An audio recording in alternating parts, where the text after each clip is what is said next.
But we'll make it through it. All right, you ready to go? I'm ready. You get your thinking hat on? In case we got a I'll fit. just follow your lead. Well, shit, I don't know where I'm going. All right, man. All right, here we go. Good evening, Texas bikers and bikers all across the nation and the world. This is Texas Biker Radio, number 380. 380. My name is Mel Popeye Moss. My co-host, O.G. Robbins from out in McKinney, Texas. He's on us via the old phone lines or the cell phone lines. Let's put it that way. No lines involved. Good evening, Mel. How are you doing? You're making me feel old when you say number 380. Well, we won't go there commenting on how long we've been doing this, but right. yeah. But man, Mel, you know the toy runs and stuff that have been going on. It's absolutely incredible the work that these clubs are putting in on this stuff. Not the Banditos and Hell's Angels, all these clubs, whether they're 1%, no percent, whatever, the work goes on regardless of what law enforcement might think of it. What do you think? That's true. And, the issue is we just get categorized as all bad, unlike what some of the police like to say is don't think we're all bad just because we got a few bad apples. Mm-hmm. Mm-hmm. So they ought to practice what they preach. Yeah, they should. Because they got a hell of a lot more bad apples than we do. That's true. You think about that, and of course you look at the nightly news outside of first responders responding to true accidents, and whether it be a car crash or some other weather-related disaster, and you look at the what's going on out there with all the crimes that are going on. You look to see, if you study it deeply, at least it doesn't seem like they've shot anyone lately. Yeah, that's it. Well, that's the police department. That's not the young people out there that are murdering each other at a pretty good clip. But let's hope it slows down during this holiday season. Maybe everybody will be too full of Thanksgiving turkey to go out and murder each other. Oh, it's amazing how many people are actually in fear for their lives when they get stopped by the police. Oh, yeah, it is. Yeah, it is. I overheard a conversation the other night. These were women talking about how scared they were to be stopped by any cops because they didn't know what the hell to do. You can't move because you don't know what the hell they're going to do. Yes, that's exactly right. So you've got plain, ordinary citizens that are totally law-abiding that are just petrified. Yeah. At the thought of being stopped by law enforcement. Mel, that's a hell of a sad statement. Yeah, it is. We first started hearing those kind of statements when we went down to Waco, and we had a kind of a meeting there, and we were talking about the police departments there and all this other stuff. And young ladies were telling us about being harassed by the police department, and also campus security.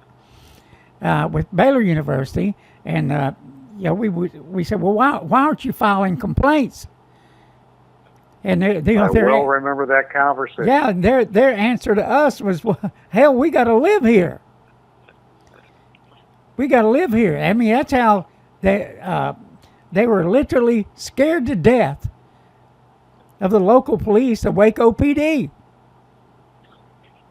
Of course, this one was a little more geared towards sexual harassment. Yeah. Yeah. where I think they were looking for favors. Oh, yes. Yeah. You know, that's kind of interesting because, Mel, I was reading, I sent a letter off to the Inspector General of the DPS. And when I was kind of studying this thing and looking at the mission of the Inspector General's office, and really, I think their numbers, their investigations they have each year of police officers who have either committed crimes or they've either broken the rules, and in many cases it has to do with. Well, Mel, let me read a few things. Let me read a few things to you here. That the kind of stuff that the Inspector General's office investigates, and you can, after hearing this, you can kind of see, they kind of pick and choose what they do, who they investigate, and whether they have real evidence. So, so here's some of the deals of years past. There were complaints filed against the DPS officers. There's this, citizen stopped for failing to signal a lane change. And so this particular incident garnered international attention. So, Mel, this was so bad. This stop for failing to signal for a lane change was so bad that it got international media attention. And Mel, this is what they're worried about, is attention. It's like we've talked about many times, Mel, that we've got to shine the light on these people when they misbehave. And Mel, let's go on here. A person was arrested. The Texas Highway Patrol trooper soliciting prostitution and bribery during patrol duties. Mel, you know what they had to say about that? They said, well, it got statewide media coverage. Now, that's all they're worried about, Mel, is that it got media coverage. And this is the reason we need to be getting these damn videos, everybody. But let's go on. There was another Texas Highway Patrol trooper stops a Dallas cowboy for pictures and fails to take law enforcement action. In other words, I guess issue him a ticket. And those pictures appeared on his Facebook, and it was broadly distributed. Here we go again, Mel. It was broadly distributed. That's what they're worried about. But let's not stop there. A Texas Highway Patrol corporal creates and distributes a sombrero stamps and places them on patrol vehicles to indicate the number of visits to the border. So man, I guess it's like a football player that makes so many tackles. You get a little sticker on your helmet, that kind of thing. Right. And Mel, but wait a minute. Those actions appeared on Facebook and were broadly distributed. Oh my God, we can't have that. But let's keep going. I mean, these are kind of fun.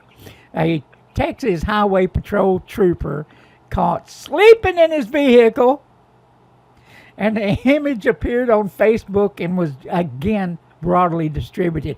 Now, Mel, when I was a teenager, we hung out in late nights to keep anybody from bothering us. We'd go hang out in the Laurel Land Cemetery over here in Oak Cliff. What kids nowadays would go hang out in a cemetery? I'm just saying. So anyway, yeah. We're leaving the cemetery, and on our way out, we see 2 squad cars. Well, what was in those squad cars? Police officers sleeping. So we went to the nearest payphone and called in on them. Oh, yeah. That was a big deal. It was a big deal. It was incredible. And it was in the newspapers and everything else. You know, oh, my God, it got made public. I mean, Mel, you kind of see where I'm going here? Yep. Because this is all they're worried about. This is all they're worried about is it's got out into the public. They're not worried about the victim in this thing. They're worried about themselves. It's absolutely incredible, Mel. You want to comment on that? Well, you know, it's all public relations. You know, which makes you wonder why the hell the police department has to have a public relations officer. If they were doing their damn job the way they were supposed to be, which is to protect and to serve, they wouldn't need things like that. The public would be their friend. They wouldn't be viewing the public as their enemy. And therein lies the problem. Because I've heard many an officer through the years say, isn't it great being in business where the customer is always wrong? Yeah. You know, and they can't do a damn thing about it. Yeah, you know, Mel, the Inspector General of the Department of Public Safety, that's the Highway Patrol, Texas Rangers, all that bunch. Her name is Rhonda Fleming.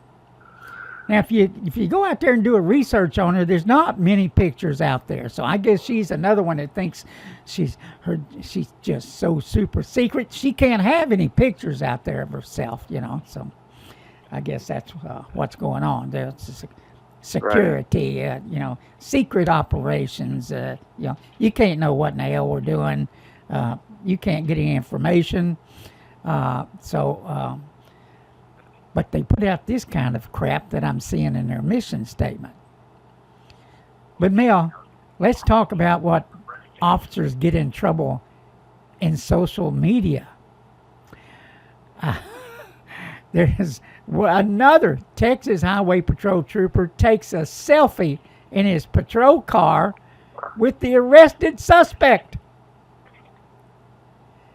Now the photo's uploaded on social media, and that officer in the DPS gets widespread ridicule. Parents of the suspects and others complain to the DPS. Oh, you can't have that.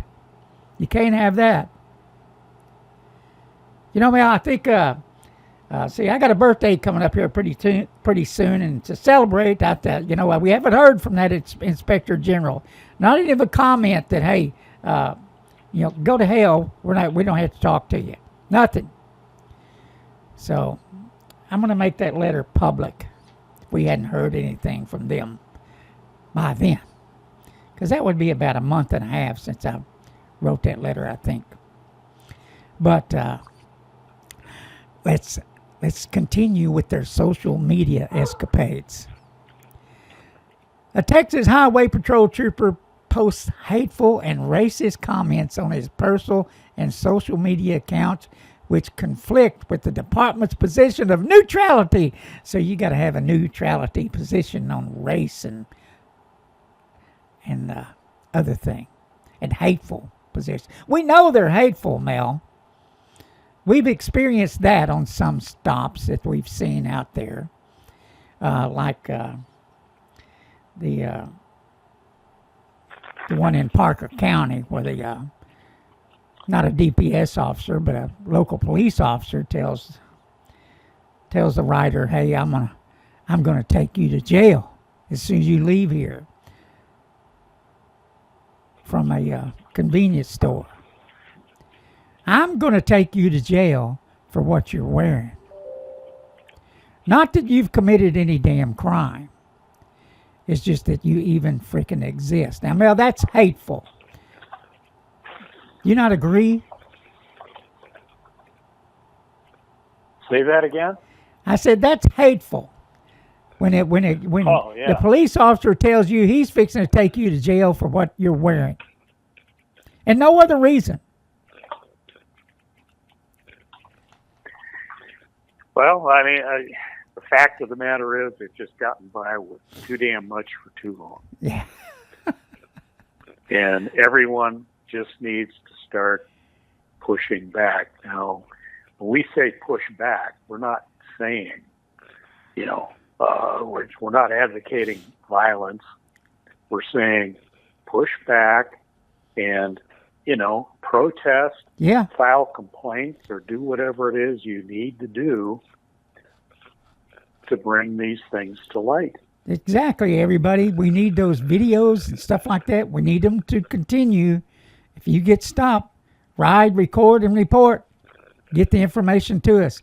Oh, and listen to this one, Mel. An administration, this means that inspector, a DPS administration employee, was accused of felony mischief.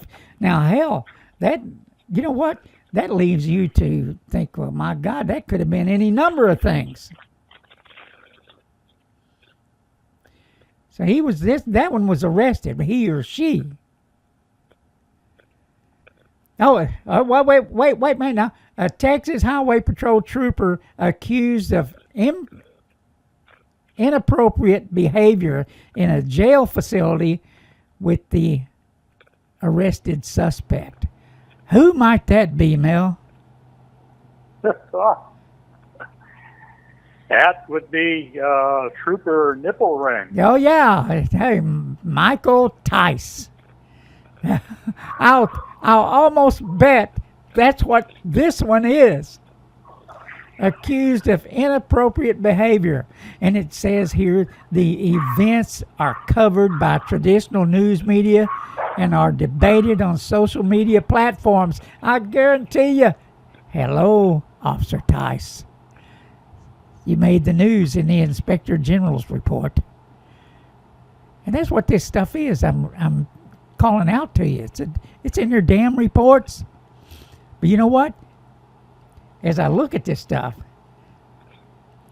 and I just wonder what the size of that office is, and it looks pretty big. They're not doing enough investigations of these officers. And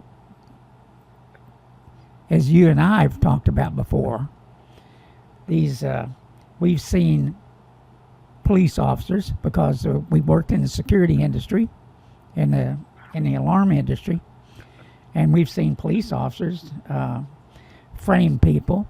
We've seen police officers steal when they had the ability to do so. And there's no telling how many crimes they get away with. And like Mel said last show, 379, they're not all bad apples, but they've got enough to where it taints the whole system. And right now, as we see it, the FBI is a piece of crap. A piece of crap. Now, I don't know if they should fire them all and start all over. Just saying. Well, it's like, they talk about Trump draining the swamp. Yeah. And the swamp in D.C. is actually, a lot of it is, what they're talking about, it's not necessarily the common employees that work in D.C. They're talking about the supervisors, the people in charge. And that therein lies the other problem, is this crap that you see being manifested on the streets by law enforcement is being allowed by the upper echelon. And the upper echelon would be within their own department, city commissioners, county commissioners, whatever the hell you want to call them, the people that hire the heads of law enforcement and the heads of law enforcement, and that's where it's emanating from. It's shit rolling downhill. Yeah. That's exactly what it is, and if we're going to get this cleaned up, you got to start at the top, not at the bottom. I think, it's kind of like, why don't we start like they do with bartenders? The bartender gets somebody, serves somebody drinks. They go out, they get into an accident, somebody dies, and rather than sue the driver of the car, they sue the bartender because they're the ones that facilitated this. Well, maybe some lawsuits need to start with the upper echelon of these departments. Mm-hmm. And let's go for where the hell it's being caused from, the root cause. Yeah. Yeah. Al, in the letter I wrote to Inspector General Rhonda Fleming, it really just had some pretty simple questions to it. Just how does this happen that a club that is not a support club, a club that is not listed in the this gang report that comes out each year,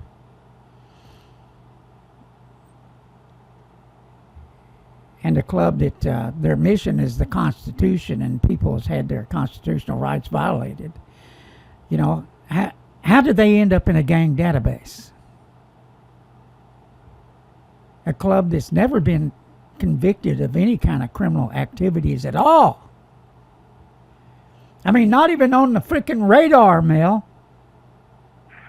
Well, it's my sincere hope that if Patrick does indeed end up going to trial, and we're pretty sure he will, mm-hmm. that all of this is brought out as to how the hell people end up getting in that criminal database. And that have never committed a crime. Exactly. And, I mean, I understand their number one target is the red and gold. We get that. But then again, they've never been convicted as a criminal organization. I don't know why they're in that thing, because as you and I know, motorcycle clubs are not gangs. They're no place near being a real street gang. They're just not. And so I look forward to the day that I make that letter I sent to the IG public. It's like I said, it's simple. I'm not the best orator in the world, but I mean the questions that we asked in that letter are freaking simple. Now, I did jump on their ass a little bit about what we see going on. Well, I'm really curious as to see how and when, if ever, that letter is acknowledged and answered. Yeah, exactly. But it's like everything else, Mel, just maybe they think they just don't have to.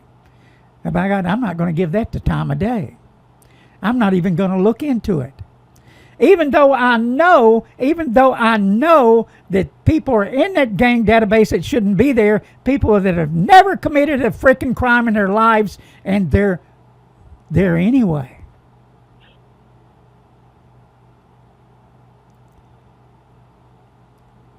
It's something that it just infuriates you. That they have the ability to do that kind of stuff with no evidence whatsoever you've ever committed a crime or even are going to commit a crime. They just don't know that. They don't have ESP. What they got is a bunch of Looney Tunes out there taking pictures and writing down a bunch of stuff. And many of them are the bad apples we talk about. Because they've had their heads filled full of crap. The narrative is set in stone, and they're not going to deviate from it one bit. One bit. And we're calling them out on it. And it's not only going on here in Texas, it's going on in other communities across this country. Other cities, other states. You got this kind of crap going on in your state, you fight back. Don't sit there and take it. Go out there and find the people that are being hosed and put into these damn gang databases that don't belong there, because I promise you, it's happened. It not only happened in Chicago, it's happening here, it's happening in places across the country. Because they can get freaking away with it if you let them. And I promise you, all these trials, everything we've got going on here in Texas, it's all about that. It's all about keeping it going.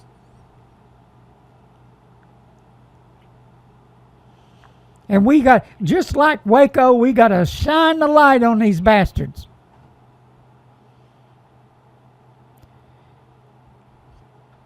And you know, Mel, any of these clubs that the law enforcement complain about, hey, they're toy runs, oh, this is just a ruse. It didn't mean. You know what? Go out and have the biggest damn charity events you can have, and call the freaking news media.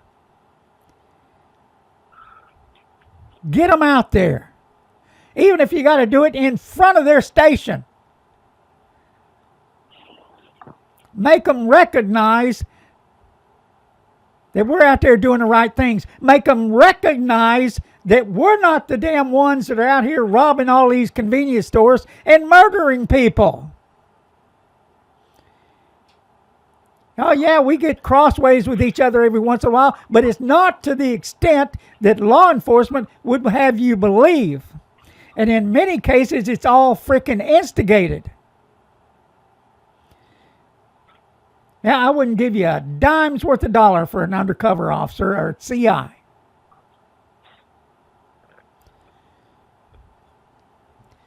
Because their job is to make something happen. And we've talked about that before at length.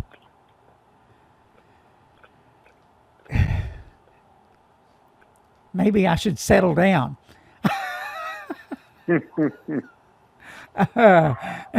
Think about Thanksgiving turkey or something, or riding off into the sunset, that kind of stuff.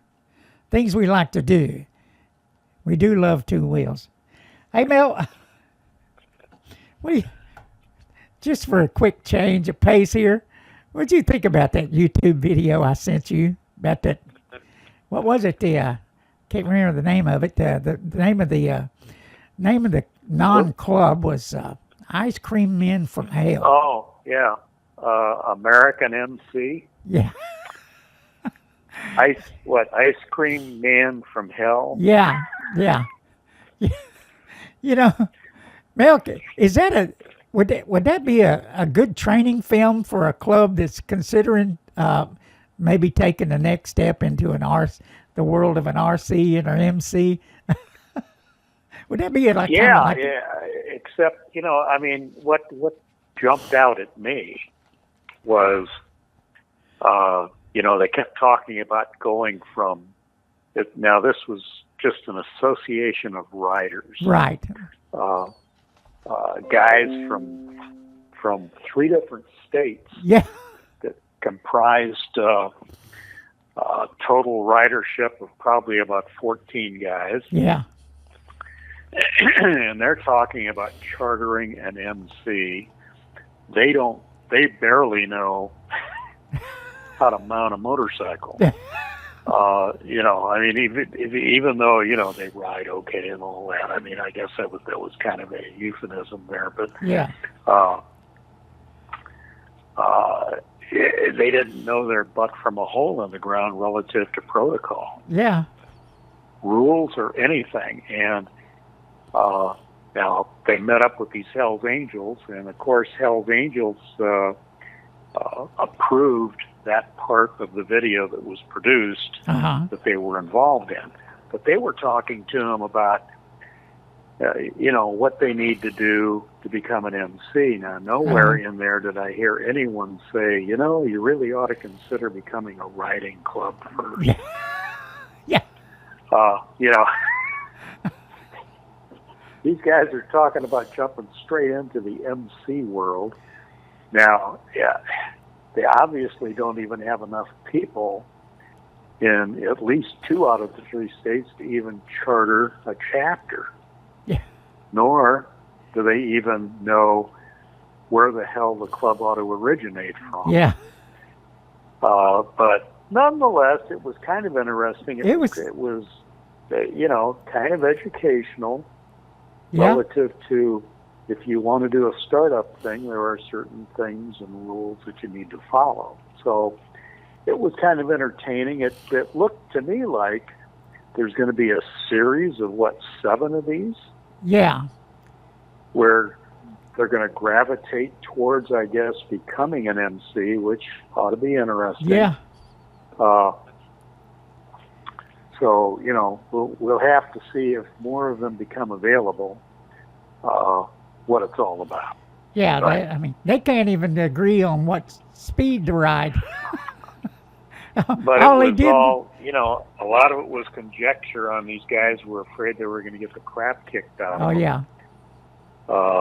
And the Hells Angels guys that they met, which were in Arizona, were really, really friendly enough and I think helpful. They were a little distant, which you'd expect them to be, but yes, nonetheless, were, kind of friendly too, and we're trying to give them pointers. So, all in all, I think it was okay. I just think rather than... At times, Mel, at times it was a comedy. Yeah, it was kind of a comedy, and I think the unfortunate part was they were preaching the mantra of, from a loose group of riders that have no idea what the protocols are, to putting on an MC patch. Yeah. And I think that was the only unfortunate. Mel, what I find was interesting in the whole thing is one or more of these guys have the ability or the wherewithal to have a cameraman follow them around and plus use a helicopter in the aerial shots. Now, yeah, it was quite the production. Yeah, unless you know somebody that owns a helicopter and can do that stuff for you, the rate to rent a helicopter for aerial photography is pretty high. Pretty high. I hadn't looked at it in years, but it's on up there. And a per hour charge to take video from the air and especially follow people around for days. So it's kind of interesting. I was interested. Did you get to the part where you heard the poet? Yeah, actually, I watched the whole thing. Yeah, the poet guy was kind of interesting. He was pretty cool. Yeah. Yeah. But interesting, you guys. Give them a plug. They were I think probably the Hells Angels guys were leery when they first met up, or kind of leery of a camera being on them, and so some guys that can be a little bit kooky, or a whole lot. But check it out. Check it out. It's I'd put it in the class of a comedy. We'll see what happens with them in the upcoming episodes. But don't follow everything that they do if you want to step into our world. And that's just a fact. Let's see, Mel. What else do we need to bring up? See, you can tell this is unscripted because we're just talking off the top of our heads. But we've seen so much over the years, and what we've seen happen to other clubs, whether they be 1%, and even with the general public, where now I've still got allergies. Anyway, the general public, where like a little community here in Texas, little black community. Sand Branch, Texas is the name of it. They've been hauling water now for 33 years into their community. The county put in a wastewater treatment plant next door to their little community, and that wastewater treatment plant polluted their wells that provided them drinking water and water for everything else, showers, dishes, toilets, whatever. But for 33 years, the county of Dallas has refused to bring them water via water pipelines from the city of Dallas or adjacent cities. They're all in the same county. Fresh water is just 3 miles away. And they've yet to get them water. Now, this is one of the things that we tried to help solve. And it's an ongoing battle. And what they're trying to do is wait till they all die out. All the old folks that live there. So they can take the land and do what it is they want to do with it. And I happen to think that's the wastewater treatment plant itself that has the ability to wait decades to seize the property. It's an incredible thing that we see going on, along with many other things. And Mel, you got anything else you want to bring up? No, I think that about covers it. Oh, one more thing. I just thought of one more thing. We're 12 months away from the elections. And everybody has their point of view, and they have a right to have that point of view. And we got involved in a thing in the last election cycle where a lady was having her house vandalized because of her support of Donald Trump. Now, it doesn't matter whether you're for Donald Trump or whether you're for anybody else, but you have a right to express what you feel and who you might vote for. You have a right to do that. Everybody does, no matter which side you're on.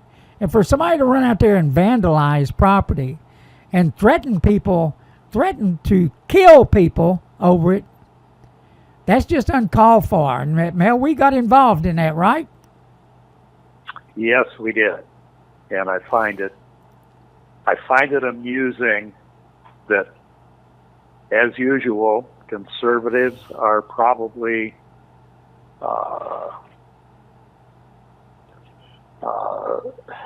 the most well-mannered and most observant of other people's rights than people on the liberal side are. Yeah. Because it's either their way or the highway, and they want to come at you with a baseball bat or whatever if you don't believe in what they believe in. Right. So